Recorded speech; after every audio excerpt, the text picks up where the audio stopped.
Hi, everybody. It's Jessica and Dave here, the members of the Anderson's agronomy team. Today, we are very excited to dive deeper into the 3 essential parts of an effective foliar program.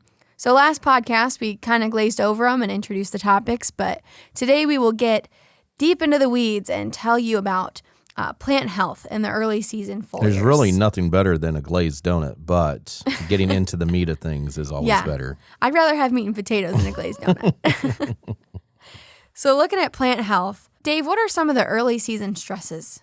V2 in corn is one of the most stressful parts of the growing season for corn. It transitions from taking its nutrients from the seed into the roots picking nutrients up out of the soil. And during that time, that's usually when the plant shows 2 leaves and it just kind of sits there in the soil and doesn't grow, maybe even turns a little pale green. And during that time, if we can boost something, give it a kickstart, then it doesn't sit there and lose valuable time in the growing season. And then another very stressful time, one, you said that V2, but the other one would be during the critical growth stage, like one of those yield determining growth stages around the V4 to V5 stage. Yeah, that's another real critical stage for the plant, or for the crop actually, because right then it determines how many rounds around that cob's going to have. And I don't know if anybody's ever seen a bottleneck ear before. It's just like a beer bottle. It's white at the bottom, and then all of a sudden it gets pinched midway, and the rest of the ear has less rows around it.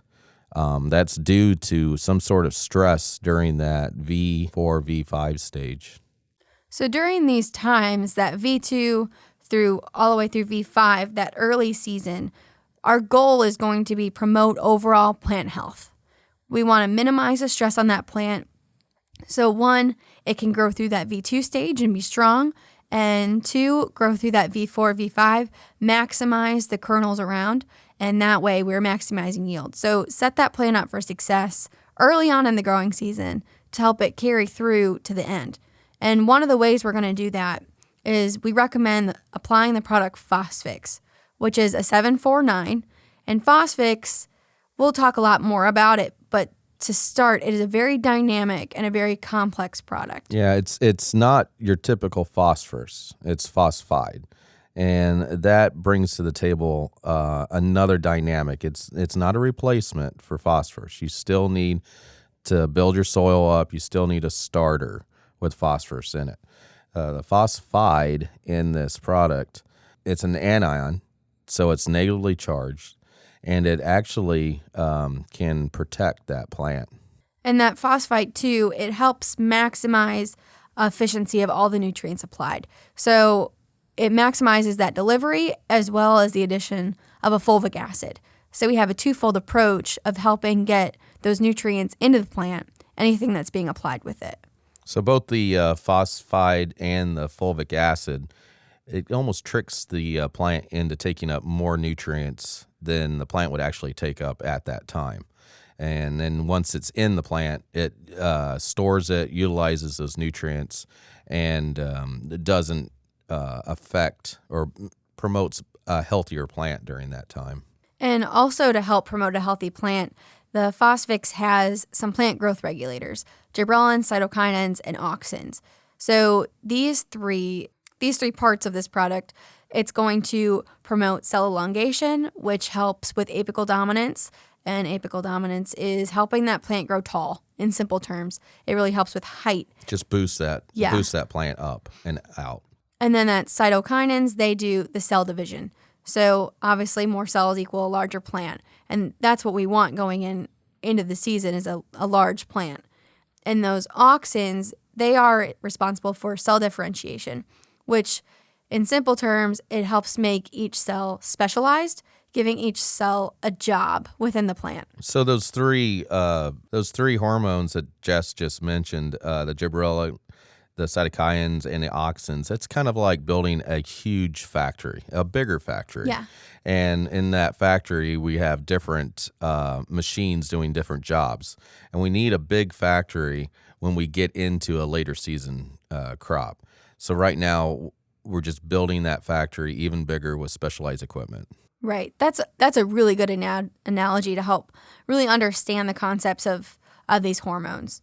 So this cocktail of hormones and phosphide and carbon sources like fulvic acid, it just relieves the stress, as we mentioned earlier, and gives kind of an energy boost, especially with our proprietary sugar that's also in phosphide. So I'm glad that you mentioned sugar because I want to dive a little bit more into that. Our next product that I'd like to talk about is Sweet and Eezy, which is a proprietary blend of 3 corn sugars. And you have the king of analogies over here. You have a really good one. Yeah, well, with in the fire. summertime, I always like to go out and have a big bonfire on the weekends. And when we're making a bonfire, you got to have all your big wood down at the bottom. So that would be kind of like our plow down, our basic nitrogen, phosphorus, and potash. But you also have to have some kindling in there, all right? So that's kind of like your micronutrients because that's going to really make that bigger wood catch on fire.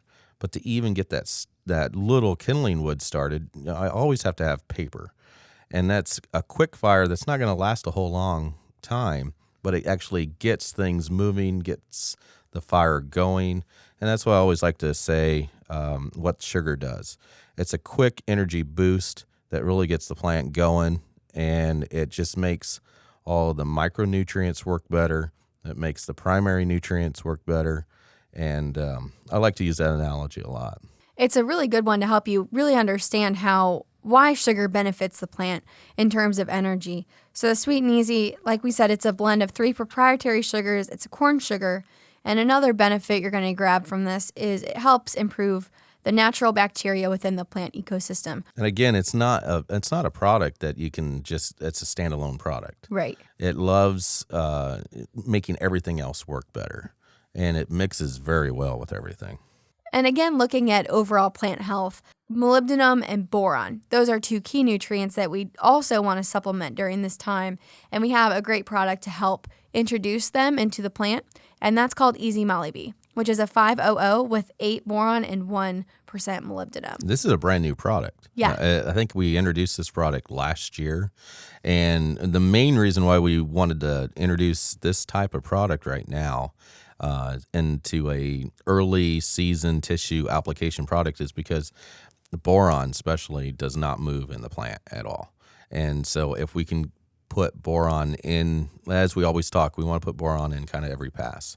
And so if we can introduce boron during this early tissue application, it's great. And you said boron doesn't move either in the plant or in the soil. So when you apply a granular boron, for example, it doesn't get evenly dispersed into the soil profile, and there you can experience hot spots. Hot spots, hate hot And spots. the line between toxicity and sufficient is very thin. You want to For apply both this. moly and boron, yes. We want to apply them in very small amounts throughout the entire season to keep that plant in the sufficiency range without crossing over into the toxic. Yeah, it's kind of like a diet. They always are saying if you could eat small amounts more often, it's just healthier for you. It's the same way with the plants. So with the Eezy Moly-B, the roles of those nutrients in the plant, they help with nitrogen fixation, root development, and they also play a key part in the reproductive stages, which start now. Yeah, it actually does. And again, every time the plant goes into a stress, it's going to affect it later on. It's kind of like a pig. If you start out small, a runt, it never does catch up to the other ones. You have all the analogies today. It's just crazy, yeah. But that's very true. So an important note about all the products we mentioned today is to keep in mind tank mixing them with an herbicide. We want to minimize the number of trips going across the field.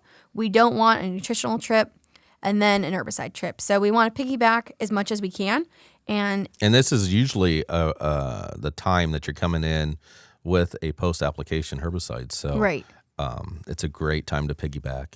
And to check to see if any of these products are tank mixed with the restricted dicamba herbicides, check at andersonsplantnutrient.com/tank-mix, and we'll link it to help you find that website a little bit easier. But that's all we have for you today.